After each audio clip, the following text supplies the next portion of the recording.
Hey everybody, Boris Schlossberg for BK Forex. Welcome to our daily technicals. Waiting for Deal Tuesday as risk starts to really sell off. Past performance not indicative of future results. Trading Forex carries higher level risk may not be suitable for all investors. High degree of leverage can work against you as well as for you. Before deciding to trade any such leverage products, you should carefully consider your investment objectives, level of experience, and risk appetite. Possibility exists that you can sustain a loss some of your initial investment, and therefore you should not invest money you cannot afford to lose. You should be aware of the risk of trading margin and seek advice when you cannot finish investor if you have any doubts. The information, including commentary trade ideas, provided for the should not be relied upon as substitutes for simple research, which should be performed before making investment decisions. BK Forex LLC, are merely providing this information for your general information. The information and opinions presented do not take into account any particular individual investment objectives, financial situation, or needs. All investors should obtain advice based upon their unique situation before making an investment decision. They should tailor the trade size and leverage of their trading to their personal risk appetite. We're not responsible for any losses incurred on investment made by readers and clients as a result of any information contained here. We do not render investment, legal, tax, or other professional advice. And if investment, legal, tax, or other professional advice is required, the service of a competent professional should be sought. Well, we are really starting to ramp up on risk off as the European session starts to come off. You can take a look here at the euro as we're starting to really break all the lows here of the day.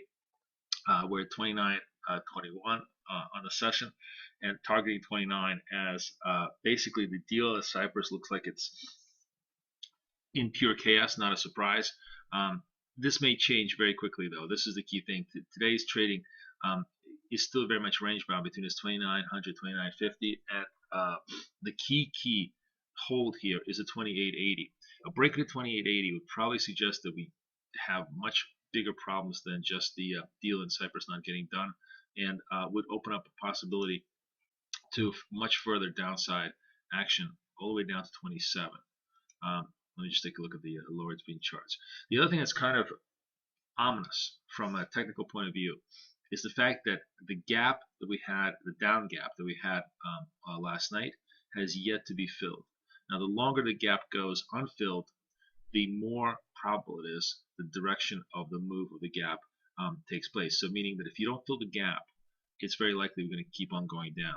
So today could be a very interesting day where obviously right now in the midst of a lot of jockeying, there's definitely some risk-off aversion as we start the day because there's just nothing being done in Cyprus just yet, and there's no great certainty that the deal could actually be implemented, and that could push us all the way down below the 29s, perhaps more in a panic mode. And then obviously, if we break the 2880s, that really opens up a path towards the 2700s as the gap goes unfilled and the downside now comes all the way down here, which is where you have the next possible support. So kind of very interesting.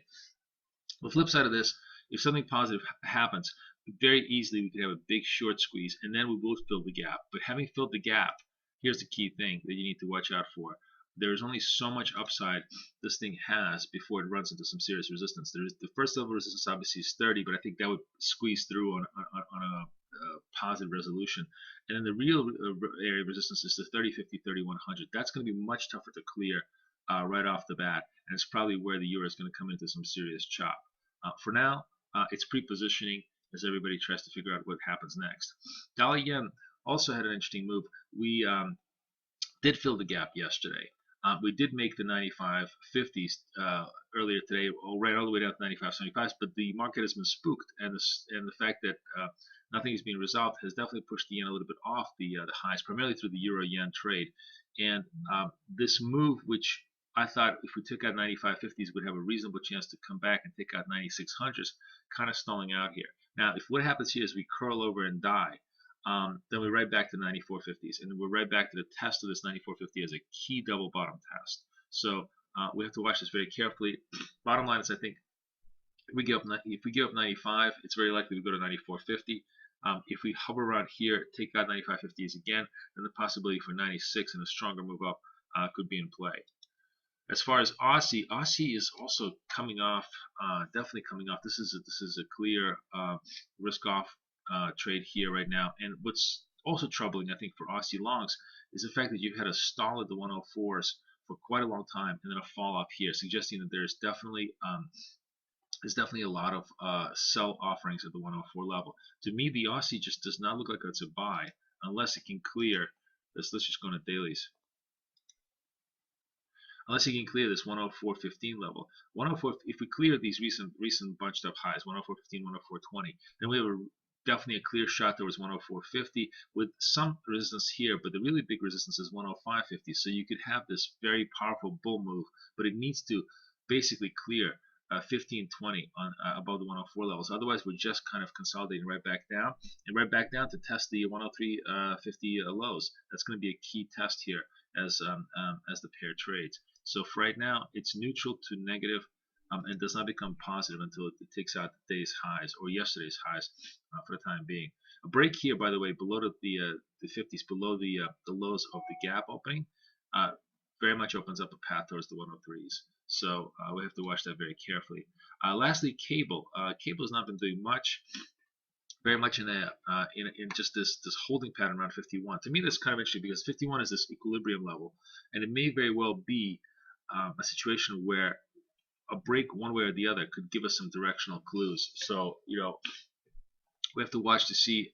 It looks to me though, the longer we're staying here at this 51 level, there's more of a downside bias than an upside bias because we're starting to make lower lows and we're starting to lose the 51 level as they progresses. So 50-50 key hold here, a breakdown here definitely takes us back to 150-100. A break above 51.50 puts us back in play for a move towards the 50-100. That's pretty much how the day shapes up. Very much on the tender hooks as everybody watches the sidelines and watches where the Greek situation, the Cypriot situation goes, and the euro, of course, basically testing this 50-31 level. But again, the really big range levels here is 28.80 on the downside as a major break level to the downside, and a relief rally would be a trade above 130 towards the 30.50 to fill up the gap, which we have yet to do. So we have to watch that very carefully as the day proceeds. This is Boris Schlossberg wishing you guys best of luck, best of trading. Over and out.